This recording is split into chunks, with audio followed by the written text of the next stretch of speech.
Matt Barr, a.k.a. the man with the world's largest penis, will be joining us later on to talk about the difficulties he can face while dating. Right. Alan is in the kitchen with Gina Daly. Over to you guys. You're right, Gina. He'll be gone by the time he's here, so don't worry. Gina isn't going anywhere. She's got Gina a lot of going, clean-up to do what today. time is that? In time in this particular scene, I brought my pork. Give us a look.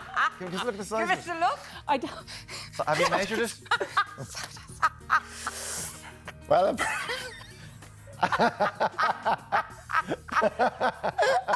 Get out the measuring tape. okay. What are we making? What are we making food-wise, Gina? That was completely unintentional. I didn't know it was coming on today. My sister messaged me this morning. She's like, I hope you're not making pork. So we're doing barbecue pulled pork sliders. So pulled pork. Then. That's the show. That's the show. That's it. We're done. That's the fun we're having. And we're also going to be speaking, this is anatomical, by the way, the man with the world's biggest penis. He's going to talk to us about the perceived benefits and real-life difficulties of his condition. We will see you back here after the break.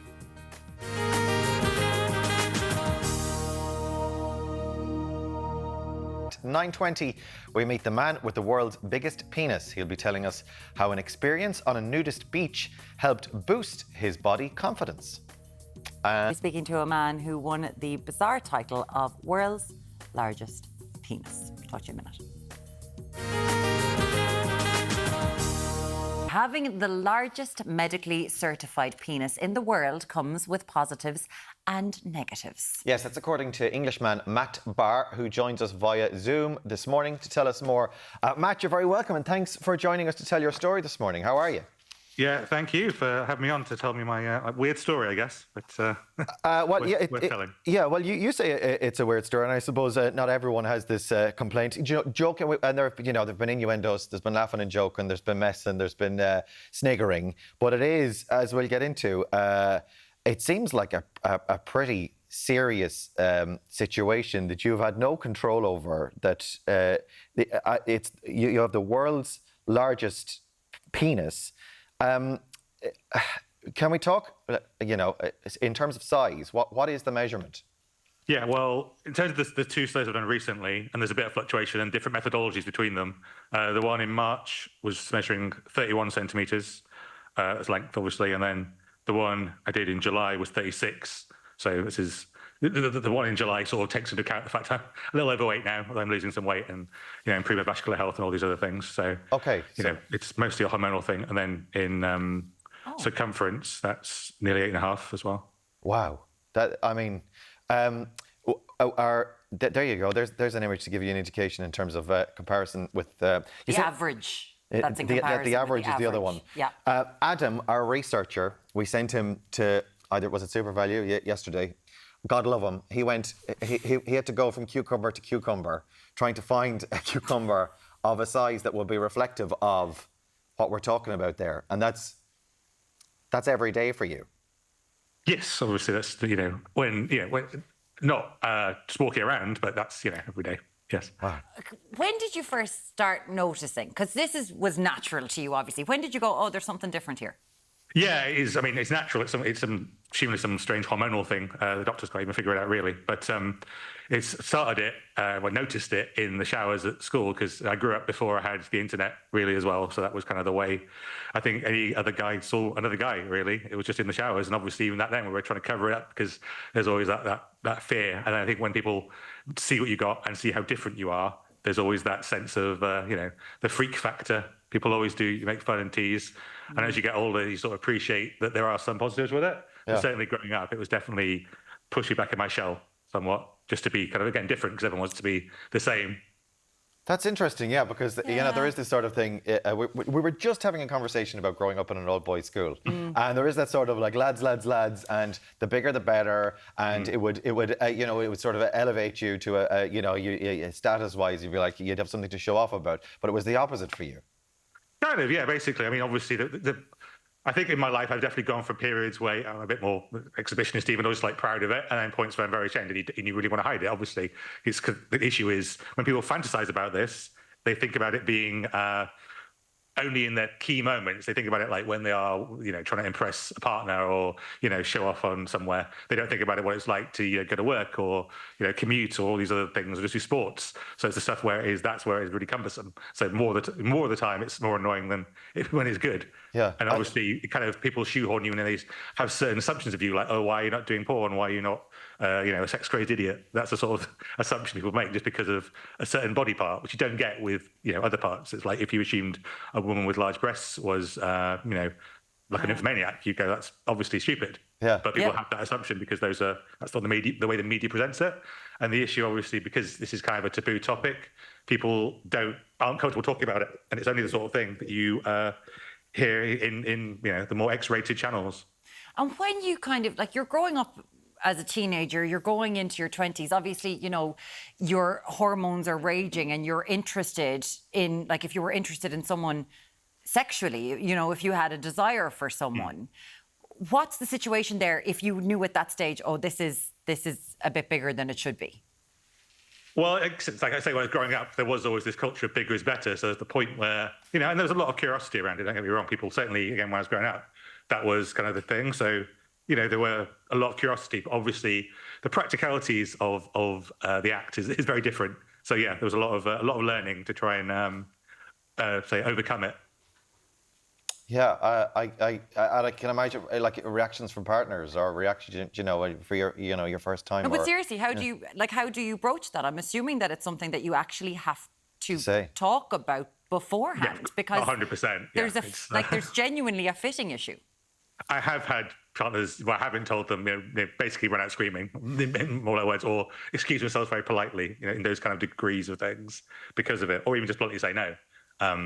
So since then, I have sort of tried to bring it up in one way. So, I mean, partly, the benefit of being a bit more open about it now and talking about it is that there's less of that having to, I can link to an interview rather than having to, bring up some kind of lewd conversation or anything. But obviously, it's something you don't want to mention immediately. You want to have chemistry beyond any kind of physical element first.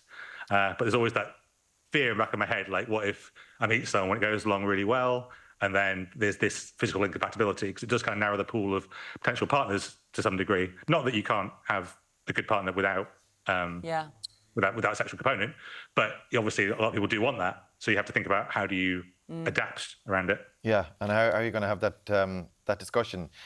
Talk to us, aside from sexually, day to day, just living with it.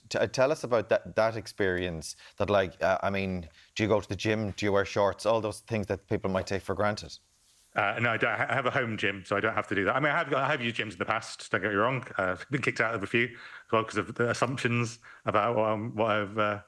Try and wear baggy clothes and things, try to cover it up, but you can never fully, control what it's going to look like at all times. But I mean, I think it's certainly my age now. I am at the point now where I can kind of dress to. It's a lot of work to obviously find the clothes that fit and then dress in a way that is presentable. But it is, certainly fine. There's certain things you can't really do and certain things you can't really wear. But you adapt to it. So certainly in the scale of things, I don't want to be too poor me about the day-to-day side of things, which is a nuisance more than it is, Yeah, but I'm guessing you're not going swimming though. Do you go to the beach, or are you able to? You're not able to wear tight-fitting. You're not wearing speedos or anything like that, are you? No. I was on the documentary about this originally, and for that I had to do a swimming scene. Which the point of that was to show basically, here's me swimming in, if you're familiar with shrinkage as a concept, if I go in the ice cold water that was there and come out, like, how small does it get? But I was wearing something for that, which was kind of revealing, which I don't normally wear, obviously, but I sometimes wear that underneath like a pair of board shorts or something to try and sort of cover it up a bit. But obviously the water still does its job and you can still see stuff. So typically I will try to be reserved. I mean, the benefit, I guess, of what I like to do if I go on holiday is try and find more excuses to kind of be a bit more open with it. Because I think in your day-to-day life, you want to be quite conservative. Britain's obviously got a very conservative Puritan culture in some ways. Mm-hmm. So I try to, button up as much as possible. And then a holiday is a bit of an excuse to maybe sort of drive it more. No, this is just who I am. Accept it. Matt, I'm just wondering, because it is the largest medically certified penis, right? Yeah. You were involved in this Channel 4 documentary 2 years ago. Yes. Why did you decide to go public with this? That's a very good question, a very fair question as well. I think that's certainly some criticism people have will say, oh, why are you talking about this at all? It's very uncouth. I mean, people are either like, oh, why not just, either why are you not going to porn or why are you talking about it at all? And there's the two extremes there. And I feel like there's a comfortable middle ground where again, it's just a body part. People should be more open about it. I don't think there's anything wrong about doing that. So the documentary was pitched to me certainly as being, educational to a degree. Obviously, there's going to be that degree of titillation, which I understand it's an entertainment show to a degree. But I do think it would also be an opportunity to talk more seriously about some of these issues. Which, like I say, it's often steeped in purely in innuendo or purely in self-promotion. Like a lot of people on that show were on it to promote their OnlyFans. So there wasn't necessarily, it wasn't necessarily as rigorous as I would have I hoped for that kind of show. And, doing that, people did, I was very scared about doing it. Like I say, I only wanted to show myself kind of after, in post-shrinkage just to, lay low to a degree, even though it's a controversial show, but lots of other people were in it. It wasn't just me. But then the feedback for that show was so positive. That's why I decided to write a book about it, about my experiences throughout my life. People are very curious. There's lots of stuff, some stuff that's too hot for TV, and stuff that's just more, a bit more cerebral and philosophical that can go into as well. So it's kind of some nice range. Well, some funny stories, some embarrassing stories throughout my life. They say you said it's hormonal. There's nothing. There's nothing. Is there surgery that can be done for reductions? There is reduction surgery. It's extremely it's never really been done for people with sort of natural issues. It's people typically with tumours or particularly swelling or something where they can't, it affects their lives to either it's life-threatening or it's a serious issue to that degree. Where it's a size issue, but other than that, it is fully functional. Does all the things it needs to do. And there's always the issue. I've always said if I meet a partner that is requires it and we'll settle down and it's serious, it's something I'll take into account and certainly would consider. Okay. But Matt, it's quite difficult to do now. Matt, you've kind of leaned into what's going on in the trousers area with your book, which is a long story, is what it's called. And you're detailing moments in your life, as you said, funny details, distressing details, things that you've done. You went nude on a beach. How was that? Yeah, that was, I think a lot of people have done that. It's nothing unusual to a degree. Like I say, Britain's quite puritanical. It was sort of, I've been that was definitely during a period of my life where I was feeling a lot of shame about it, a lot of stigma about it. And, it was just a chance I was on holiday there. I thought, why the hell not? And, I typically avoid gym showers and stuff because of the reactions and those sorts of things. So this was a chance to sort of be, just be natural and be, I am. And I think everyone who has been to a nude beach and done that stuff knows that experience of going okay, it's initially a bit of a shock and a bit of a shock to the system. And, certainly if you are different, you will get some eyes on you, but people are generally quite respectful. They're going to do what they do. Had some comments and people come back to me and stuff, but no one was, rude. So, I think it's something I recommend. If you feel any kind of body dysmorphia or your body is different, yes. I think the more it's kind of like exposure therapy, really. You're just trying to say, this is just who I am. This is who I am and accept it. This was in Hawaii, was it? Yeah. On a nudist beach in Hawaii. Yeah, exactly. I wouldn't necessarily do it. Wasn't on the road, UK, but, No. There's one in Clare. There we go. Right. Next place. Okay, well, next holiday. Your next visit. It really is a fascinating story. And, aside from the innuendo and titillation and laughing and joking, it's called A Long Story. The book is going to be out in 2025. Matt Barr, thank you so much for joining us this morning, sir. Thanks for your time.